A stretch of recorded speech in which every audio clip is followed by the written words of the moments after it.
नमस्कार, मैं हूं सिकता देओ। खबरों का प्राइम टाइम एनडीटीवी इंडिया में शुरू हो चुका है। वक्त है सवाल इंडिया का।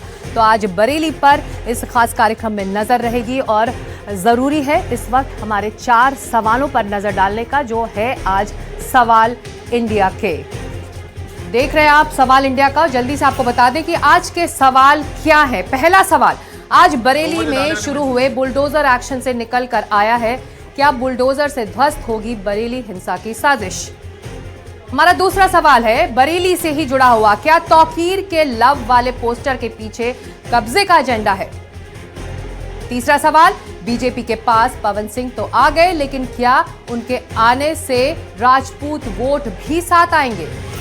और हमारा चौथा सवाल, देश के बंटवारे के समय किसके पूर्वजों ने बड़ी गलती की? आपको एक विस्फोटक इंटरव्यू दिखाएंगे जिसमें इस सवाल का आपको जवाब मिलेगा।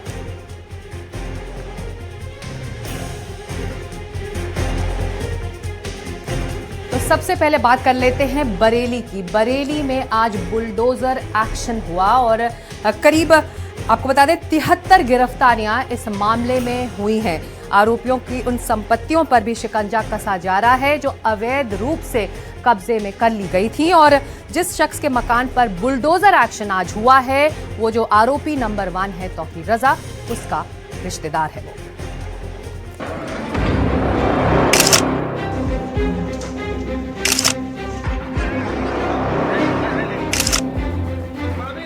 बरेली की इस तस्वीर ने हलचल मचा दी। हिंसा के मामले में मौलाना तौकीर रजा के करीबियों के ठिकाने पर बुलडोजर एक्शन शुरू हो गया। तौकीर रजा से जुड़े हुए जो उनके करीबी हैं, उनके ऊपर में अब बुलडोजर का एक्शन अभी हुआ है और आप देख सकते हैं कि ये पूरी तरीके से इसको जमींदोज कर दिया गया है। ये एक गोडाउन होता था ई रिक्शा चार्ज करने का, और ये बताया जा रहा है कि ये ओमान रजा जो कि तौकीर रजा के रिश्तेदार हैं, उनका ये गोदाम था और उसको यहाँ पूरी तरीके से जमींदोज कर दिया गया है। और ये जो बुलडोजर एक्शन के अलावा तकरीबन आधा दर्जन से ज़्यादा जो संपत्तियां हैं उनको सील किया गया है। अब तक 250 करोड़ रुपए से ज़्यादा की जो प्रॉपर्टीज़ को उनको सीलिंग की गई है। आप देखिए कि जगह जगह पर उस तरीके से चार्जिंग पॉइंट बनाए गए थे, यानी ई रिक्शा जो चार्ज करने के जो पॉइंट हैं वो यहाँ पर बनाए गए थे। ये भी आरोप है कि ये जो कॉमर्शियल इस तरीके से कनेक्शन नहीं लिया गया था, और ये आप देखिए कि घरेलू कनेक्शन पर ही जो है वो इस तरीके से आप देखिए तार जोड़ के और फिर ई रिक्शा को चार्ज किया जाता था। तो ये जो चार्जिंग स्टेशन था, एक तरीके का गोडाउन इसको बनाया गया था, उसको पूरी तरीके से जमींदोज कर दिया गया है। ये एक बड़ा गोडाउन था जहाँ पर 300 से 400 जो ई रिक्शा हैं उनकी यहाँ पर चार्जिंग होती थी। तो शासन प्रशासन और जनता तय करती है सही क्या गलत क्या है। अब अगर जिन लोगों की प्रॉपर्टी है वो ये कहें कि हमारे पास पेपर हैं तो भाई गलत होगा, उनके पास पेपर नहीं होंगे तो इलीगल होगा। अगर वो कहें हम सही लीगली काम कर रहे हैं तो ठीक है, इलीगल कर रहे थे तो वो गलत थे। तो शासन तय करेगा। सर आप हो या मैं हूँ, सिर्फ अपनी राय रख सकते हैं। सही गलत का फैसला ना आप कर सकते हैं ना मैं कर सकता हूँ। जिस मकान पर बुलडोजर की कार्रवाई हुई वो तौकीर के रिश्तेदार का है और बताया जा रहा है कि मकान का हिस्सा अवैध तरीके से बनाया गया है। इससे पहले जब अवैध मकान पर कार्रवाई के लिए बुलडोजर की टीम पहुंची तो स्थानीय लोगों और पुलिस के बीच खासी बहस भी हुई। इस बीच बरेली हिंसा के आरोपियों के खिलाफ कार्रवाई जारी है। के आधार पर जिन पे कार्रवाई की गई, इसमें मौलाना तौकीर के साथ साथ बहुत सारे तौकीर के एसोसिएट्स जो हैं वो जेल गए हैं एविडेंस के आधार पर। इसी क्रम में जो फोटो और वीडियोज प्राप्त हुए थे उसमें ये भी पाया गया कि इसमें बाहर के भी काफी लोग शामिल थे। इसमें बंगाल बिहार के लोगों की भी पूर्व में गिरफ्तारी सुनिश्चित करके उनको जेल भेजा गया है। इसके साथ साथ न केवल बरेली बल्कि आसपास के जनपदों के लोगों की संलिप्तता भी कुछ सामने आई है। इससे कन्फर्म हो गया है कि अचानक की प्रतिक्रिया नहीं थी बल्कि पूर्व से सुनियोजित थी, जिसमें पहले से ही पोस्टर, बैनर, बहुत सारे बॉटल्स और बहुत सारी चीजें इकट्ठी की गई थी और ये लोग शामिल थे। बरेली में फिलहाल प्रशासन, पुलिस और नगर निगम का ज्वाइंट ऑपरेशन जारी है और उन लोगों में हड़कंप है जो हिंसा के आरोपियों में शामिल हैं। तो बरेली में वो इमारतें निशाने पर हैं प्रशासन की जो अवैध तरीके से बनाई गई हैं, उनमें कई दुकानें भी हैं। अब लगातार उन पर बुलडोजर एक्शन के लिए तैयारी हो रही है और इस बीच इन अवैध तरीके से बनाए गए इमारतों का बचाव वक्फ के नाम पर किया जा रहा है।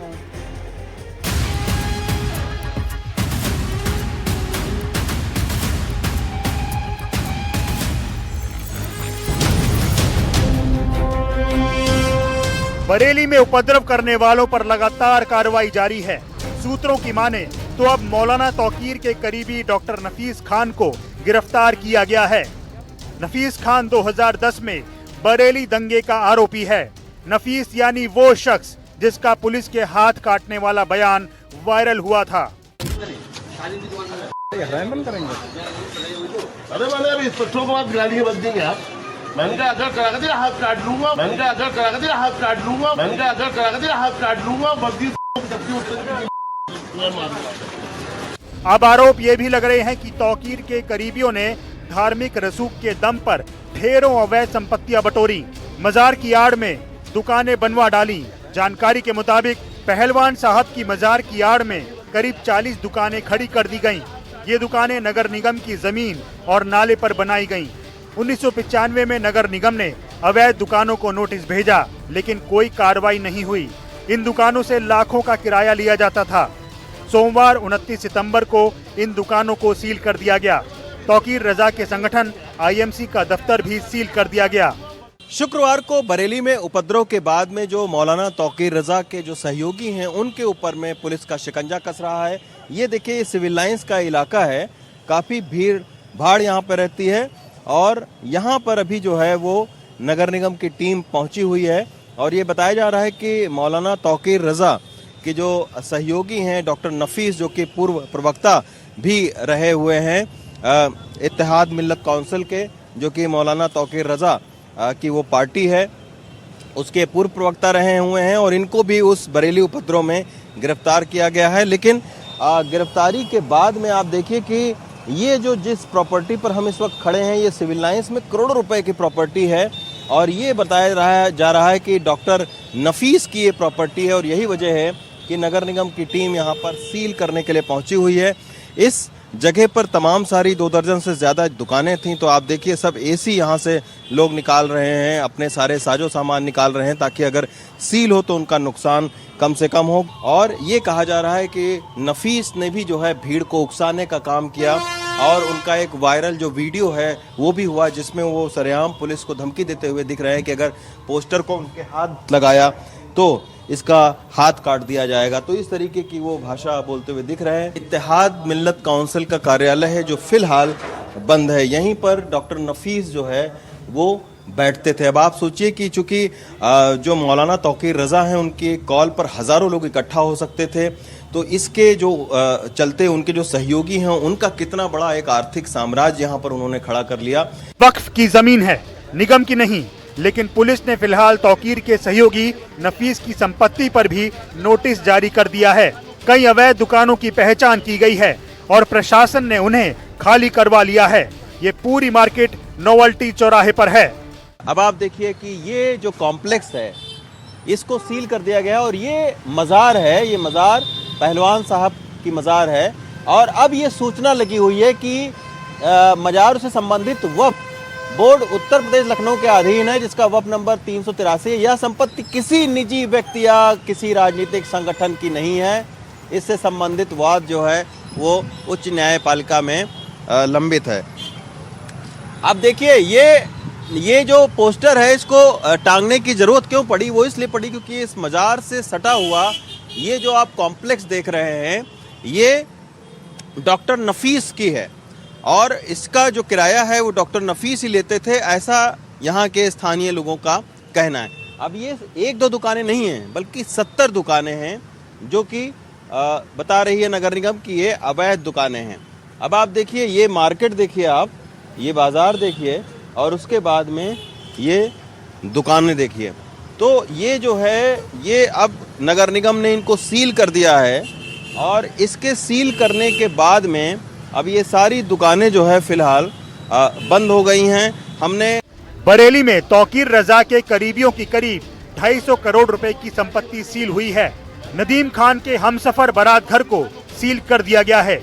5 और संपत्तियों की भी पहचान की गई है। मौलाना तौकीर रजा के रिश्तेदारों के घर पर भी हो सकती है सीलिंग की कार्रवाई।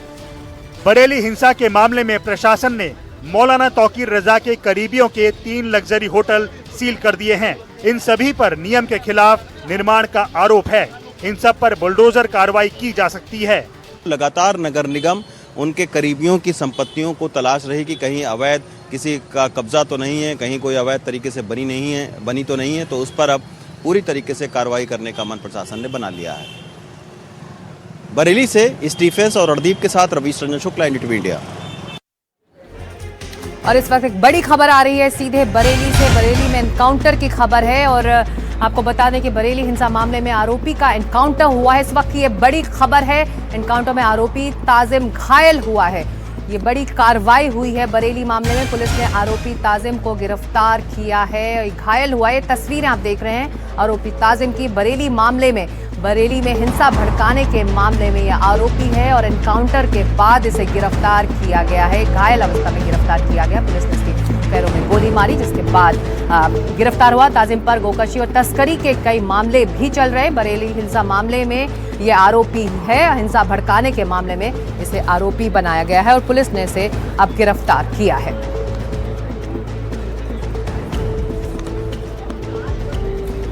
और अब सीधे चलते हैं हमारे सहयोगी रवीश रंजन शुक्ला के पास, जो लगातार ग्राउंड से हमें अपडेट्स भेज रहे हैं। रवीश, इस वक्त एनकाउंटर हो रहा है, पुलिस और प्रशासन की धरपकड़ आरोपियों को लेकर तेज है।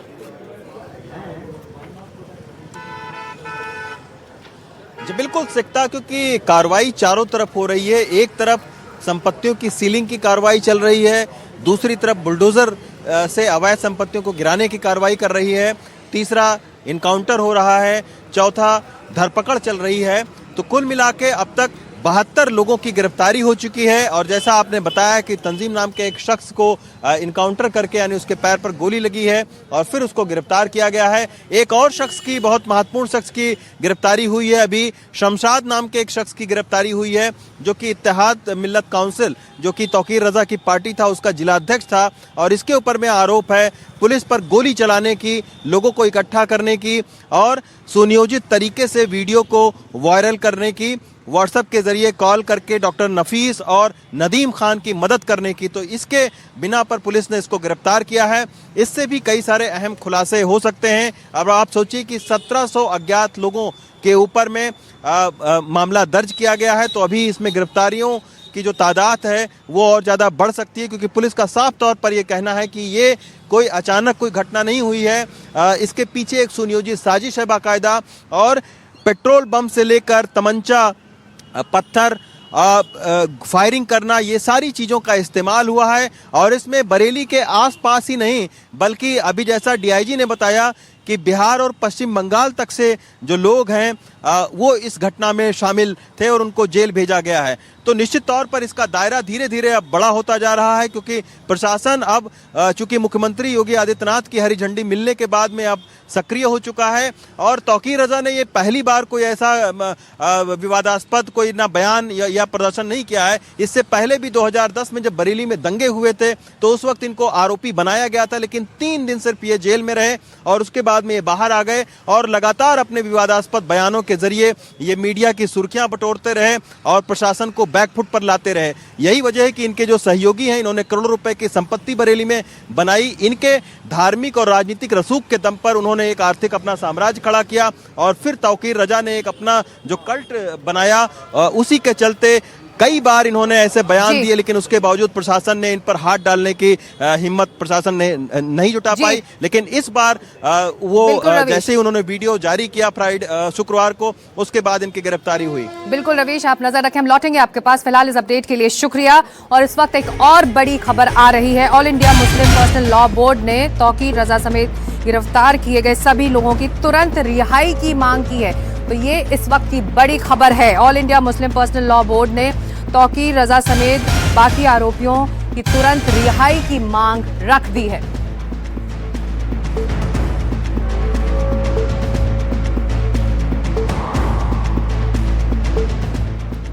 इस बीच तमाम बयान आ रहे हैं और मुस्लिम पर्सनल लॉ बोर्ड के एक वरिष्ठ जो मेंबर हैं उनकी तरफ से भी एक बयान आया है। आइए सुन लेते हैं नुमाइंदे ने क्या कहा है।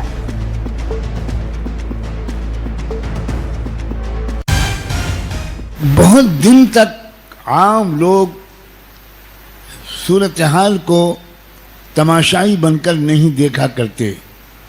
एक वक्त आता है कि कोई चिंगारी भड़क जाती है और फिर आवाम तंग आमद बजंग आमद का ऐलान करते हुए मैदान में कूद जाते हैं, मारे जाते हैं, गोलियां खाते हैं, बम से उड़ाए जाते हैं, जेलों में ठूसे जाते हैं।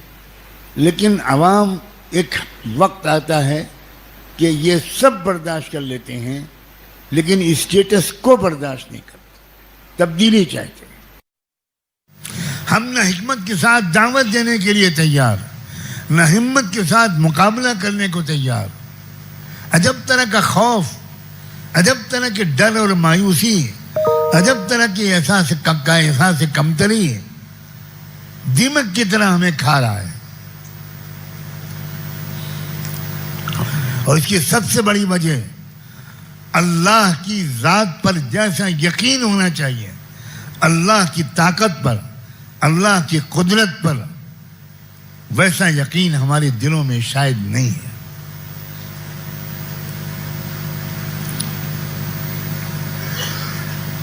हम आरएसएस से डरते हैं, हम बीजेपी से डरते हैं,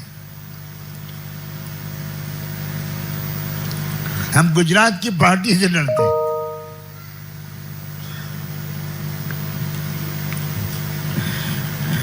हर मुसलमान और खास तौर पर उलमा,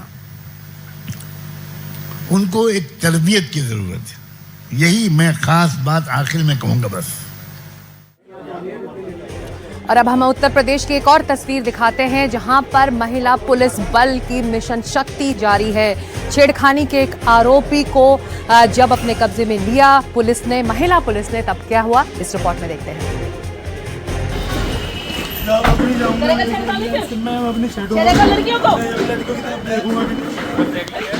अब लड़कियों की तरफ देखूंगा भी नहीं, ये कहना है उस बदमाश का जो छेड़खानी के आरोप में पकड़ा गया है।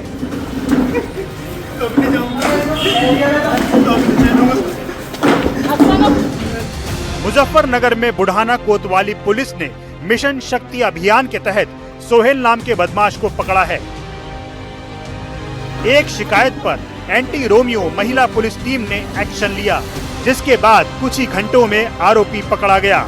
पुलिस की कार्रवाई में आरोपी ने भागने की कोशिश की, इसी दौरान उसे चोट भी लगी।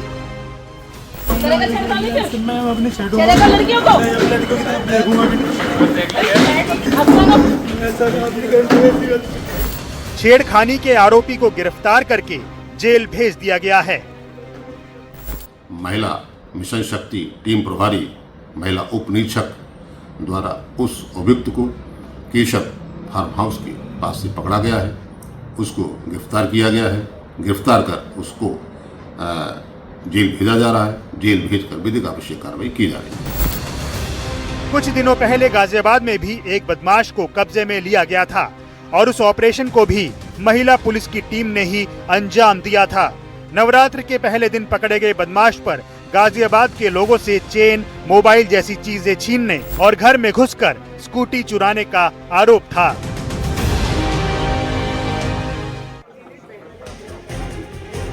नवरात्र का त्योहार चल रहा है, आज महाअष्टमी का पावन दिन है। ऐसे में दुर्गा पंडालों में और दुर्गा मंदिरों में भव्यता अपने आप में ही काफ़ी छटा बिखेर रही है। आपको ले चलते हैं एक ऐसे दुर्गा पंडाल में जहां पर ना सिर्फ उत्सव मनाया जा रहा है, बल्कि भारत में एकता की एक तस्वीर भी पेश की जा रही है। हिंदू और मुस्लिम दोनों मिलकर दुर्गा पूजा करने में जुटे हुए हैं।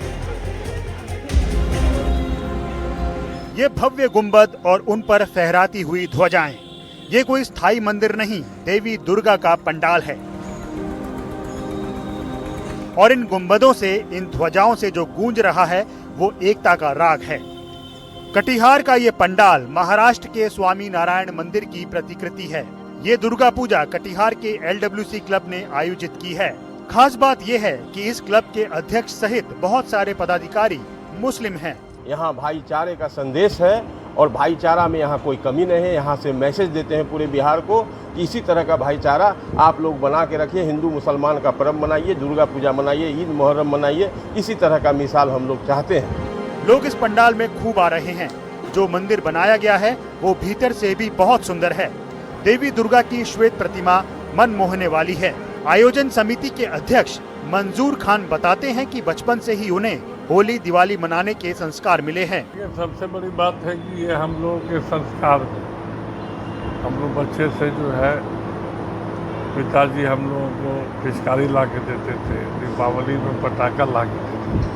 तो वही संस्कार है, उसी संस्कार में हम लोगों ने यहाँ एक माला बनाया है, जिस माले में हर तरह का फूल, कोई एक फूल नहीं। ये दुर्गा पूजा 2004 से लगातार चल रही है। सभी जातियों और धर्मों के लोग यहाँ मिलकर काम करते हैं। उन्हें यकीन है कि नफरत का जो माहौल बनाया जा रहा है उसका असर उन पर नहीं पड़ेगा। हमारे LWC के एकता को देखते हुए बहुत लोगों को परेशानी भी होता होगा, लेकिन वो परेशानी से हमारे LWC के कार्यकर्ता या अध्यक्ष या महासचिव संजय महतो जी या मंजूर बाबू, कोई भी घबराने की बात नहीं है। हम लोग एकजुट करके हम अपने क्लब को नाम आगे बढ़ाने के लिए जो भी कदम उठाना पड़ेगा हम लोग समाज मिलकर करेंगे। दरअसल कटिहार का ये क्लब उस भारत का आईना है जहां सभी धर्मों और आस्थाओं को सम्मान के साथ देखने की परंपरा रही है। देवी दुर्गा इस परंपरा की रक्षा करेंगी, ये भरोसा सबको है। बरेली से आई लव मोहम्मद पोस्टर का विवाद शुरू हुआ था और धीरे धीरे ये पूरे देश में फैला। इस बीच इसमें राजनीति भी जुड़ी है। बात करते हैं बिहार की, जहां पर राजनीति से जुड़े राजनीतिक परिवार यानी कि लालू प्रसाद यादव परिवार से भी ये पोस्टर जुड़ रहा है। हमें याद रखना होगा कि बिहार में चुनाव ज़्यादा दूर नहीं है और ऐसे पोस्टर अब आम बात हो गए हैं बिहार में, जहां पर देखने को मिल रहा है I love Lalu, I love Tejashwi. आइए इस खास रिपोर्ट पर नजर आते हैं।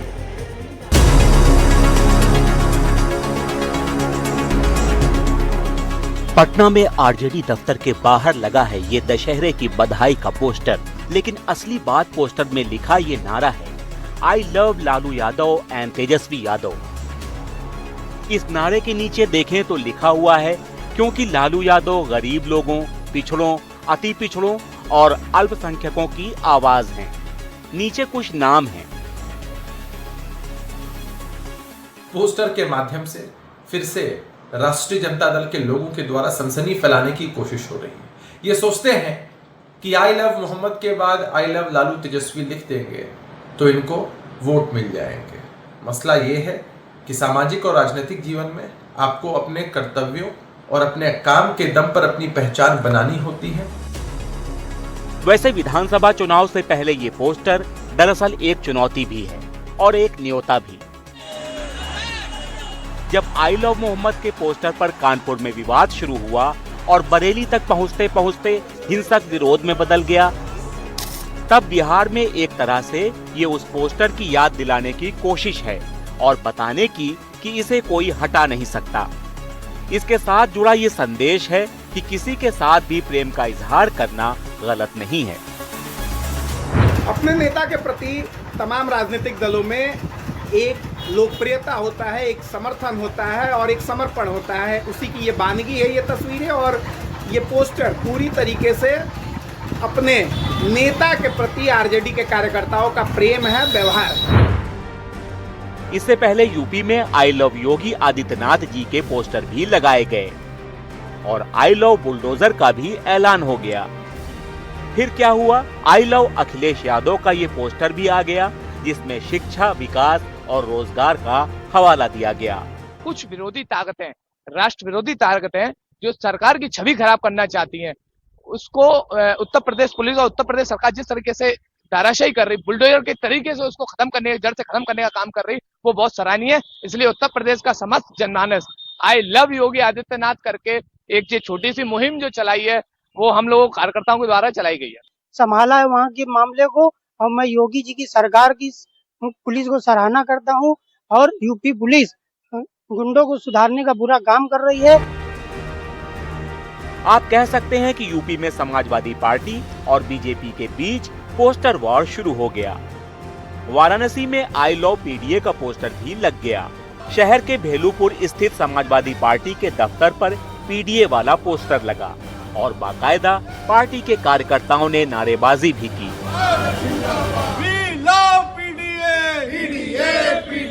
देखिए, संदेश साफ है। आज जो वर्तमान में उत्तर प्रदेश की राजनीति एक जाति विशेष को लगातार टारगेट करने की चल रही है, आज हम लोगों ने उसी के तहत पीडीए समाज को एकत्रित करने की बात को लेकर के और एकता के साथ आज उत्तर प्रदेश में पीडीए का नारा हम लोगों ने बुलंद किया है। इससे पहले आई लव महादेव के पोस्टर भी दिखे थे। यानी यूपी में कानपुर से जो शुरुआत हुई वो बिहार भी पहुंच गई। इस पोस्टर वॉर में राजनीति और रंग जबरदस्त हैं। और ये रंग कितने हैं, शायद पूरी तस्वीर अभी बाकी है। तो बिहार में एसआईआर के बाद अंतिम वोटर लिस्ट भी आ गई है। तो इस वोटर लिस्ट में क्या कुछ खास है, डालेंगे इस पर नजर। लेने एक छोटा सा ब्रेक, कहीं मत जाइए, ब्रेक के उस पार इसी खबर पर नजर।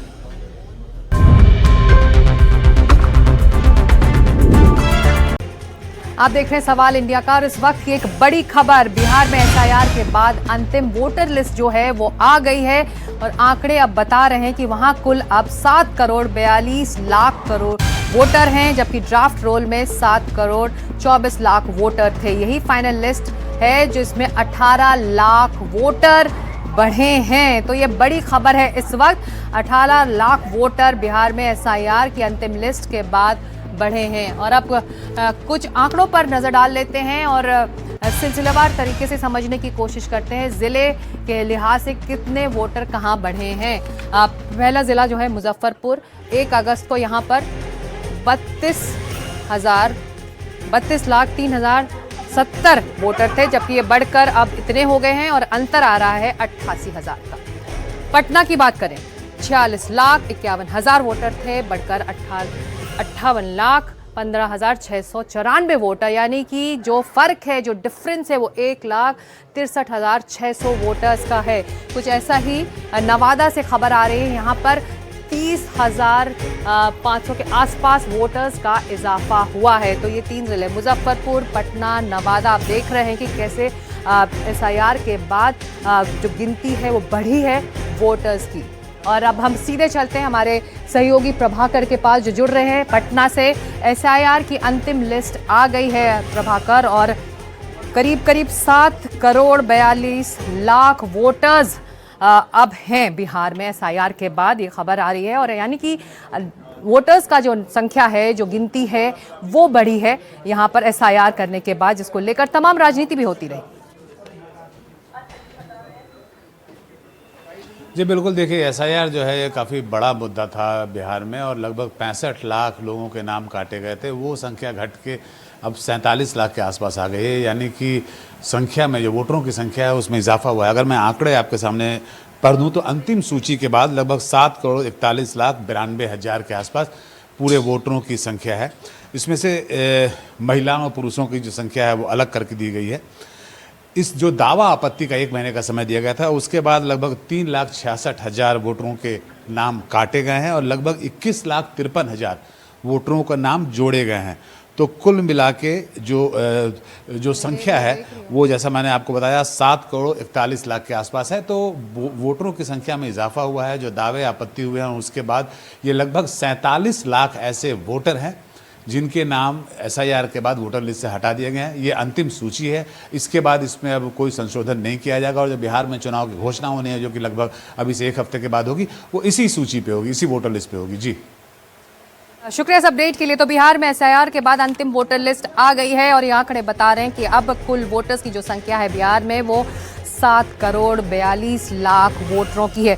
आगे बढ़ते हैं अगली खबर की तरफ। बिहार में चुनावी समीकरणों को साधने के लिए एनडीए में बड़ी कामयाबी हासिल हुई है और बागी हो गए भोजपुरी के लोकप्रिय नेता अभिनेता पवन सिंह को साधने की तमाम कोशिशें होती रही। इस बीच आज दिन में ही खबर आ गई कि पवन सिंह बीजेपी के साथ हैं और रहेंगे।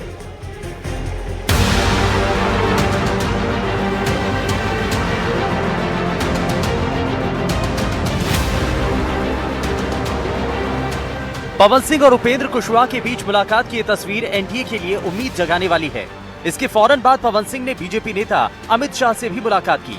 साफ है कि उनकी घर वापसी तय है। 2024 में बीजेपी से बागी हुए पवन सिंह ने काराकट सीट से निर्दलीय चुनाव लड़ा, खुद जीत नहीं पाए, लेकिन कुशवाहा को तीसरे नंबर पर धकेल दिया।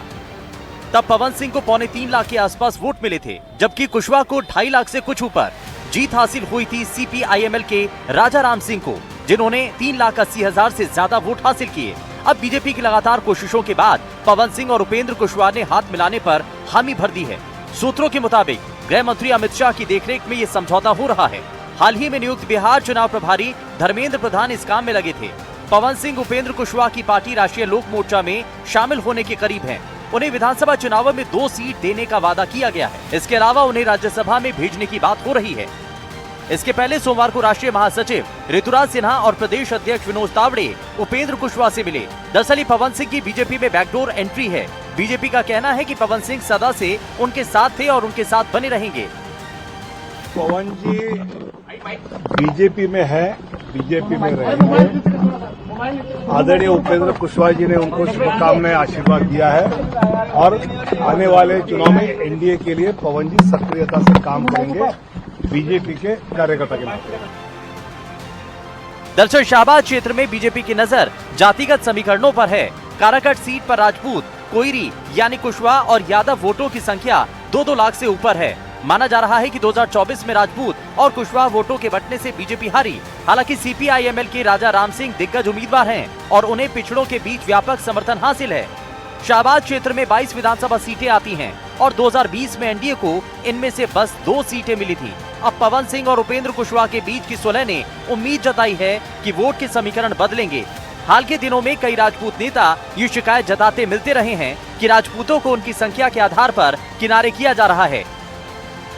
लेकिन चुनौती आज इस बिहार के राजनीति में कि हर आदमी जिसकी एक अपनी पहचान हो, उसकी जाति की पहचान पहले होनी चाहिए, तब वो पार्टी में उसकी रिकॉग्निशन होती है। भारतीय जनता पार्टी में ऐसा नहीं है, लेकिन ऐसा महसूस होने लगा। और कई बार हम लोग भी देखते हैं कि जिस प्रकार से लोगों को टिकट दिया जाता है, चाहे राज्यसभा में भेजा जाता है, वो शायद बाकी विषय नहीं होता है, उसकी पहचान किस समाज से है।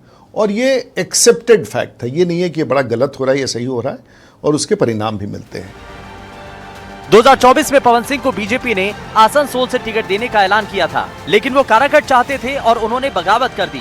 तब उन्हें पार्टी से निकाल दिया गया था। अब पार्टी ने फिर से उनको जोड़ा है और बीजेपी को लग रहा है कि इससे इलाके के राजपूत वोट उसकी ओर मुड़ सकते हैं। हालांकि पवन सिंह अश्लील भोजपुरी गाने गाने का आरोप भी झेलते रहे हैं और बीते दिनों एक मंच पर अभिनेत्री अंजलि राघव को अभद्र ढंग से छूने पर उनकी सख्त आलोचना हुई थी।